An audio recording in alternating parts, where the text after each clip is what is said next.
hədis inkarçılarından biri Quranda keçən o Tuva vadisi var, Tuva vadisini deyir ki, o bükmək, başqa bir ayədən misal gətirir. Tava, yatvi feilini, yəni bükmək mənasını deyir ki, orada Tuva vadinin adı deyil, Tava. Yəni mən bayaq onu qeyd edim ki, yəni bu insan feillə ismi bir-birindən fərqləndirə bilmir.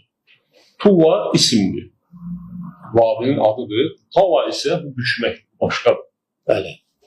Yəni mən bayaq onu qeyd edim ki, yəni olsun Quranda zəhəbə getməkdir, zəhəbun qızıldır. İndi biz götürək Quranda harada zəhəbə gəlib onu zəhəbun qızıl kimi yəni bu insan, həmin bu hədis inkarçısı baxır öz ağlı ilə, ərəb dilini bilmir axı, yəni isimdən feili ayıra bilmir.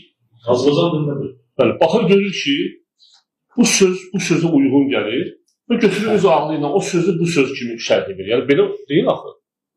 Belə deyil. Yəni hər isim ayrıdır, feil ayrıdır. Yəni hərəsinin öz yeri var, bu bir. İkincisi də ki, qardaş demişkən, sən ərəb dilini mükəmməl bilsən belə yenə də bu sənə əsas vermir ki, sən özündən Quranı açıqlayasan. Quranın açıqlanması Peyğəmbərimiz sallallahu əleyhi və səlləm, onun sahabələri, tabiləri bunların sözünə əsaslanır. Bilirsiniz, problem odur ki, özlərini ağıllı istəyirlər və səhv yanaşırlar, səhv başa düşürlər. Adı